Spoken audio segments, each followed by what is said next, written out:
UP में होगा विधानसभा उपचुनाव का दंगल।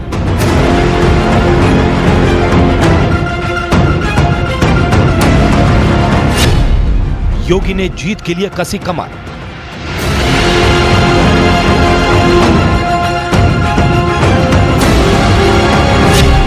जातिवादी राजनीति का जवाब राष्ट्रवादी राजनीति।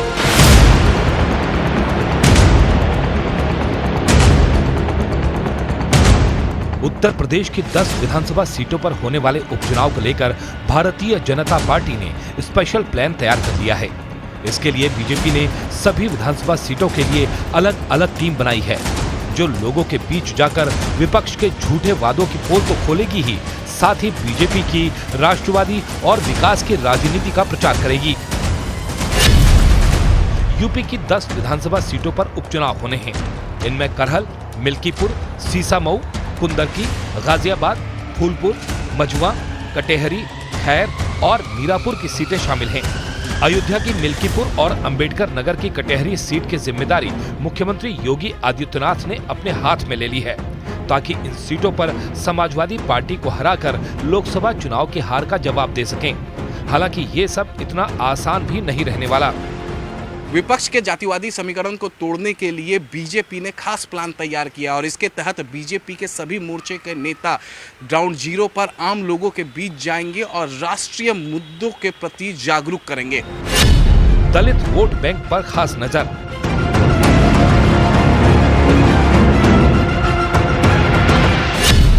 विपक्ष के झूठे वादों की पोल खोलेगी बीजेपी। उपचुनाव में दलित वोटर बैंक पर बीजेपी की खास नजर है, क्योंकि लोकसभा चुनाव में दलित वोट बैंक का कुछ हिस्सा इंडिया गठबंधन की तरफ चला गया था, जिसका नतीजा उत्तर प्रदेश में लोकसभा चुनाव में दिखाई भी दिया। बीजेपी संगठन की तरफ से अनुसूचित जाति के मोर्चे के साथ साथ सभी मोर्चों के नेताओं को ग्राउंड जीरो पर जाने के लिए कहा गया है, जिनका काम विपक्ष के जाति कार्ड की पोल खोलना और उनके 8,500 रुपए प्रतिमाह देने जैसे वादों की असलियत सबके सामने लाना होगा। जो राम के अस्तित्व को नहीं मानते, जो कृष्ण के अस्तित्व को नहीं मानते, जिन लोगों के मन में भारतीयता के प्रति कोई सम्मान का भाव नहीं, जिन लोगों के मन में ये कोई भाव नहीं कि दुनिया के किसी कोने में कोई हिंदू प्रताड़ित हो रहा है तो उसके प्रति आवाज उठा सके, क्योंकि उसमें भी उन्हें लगता है कि अगर हम आवाज उठाएंगे तो कहीं यहां उनका वोट बैंक न खिसक जाए। जिस तरीके से उन्होंने प्रमोशन में आरक्षण समाजवादी ने ख़त्म किया, मायावती जी ने ठेकेदारी में आरक्षण दिया था उसको ख़त्म किया, आउटसोर्सिंग लेकर के आए, जो पूरा समाज से त्रस्त है।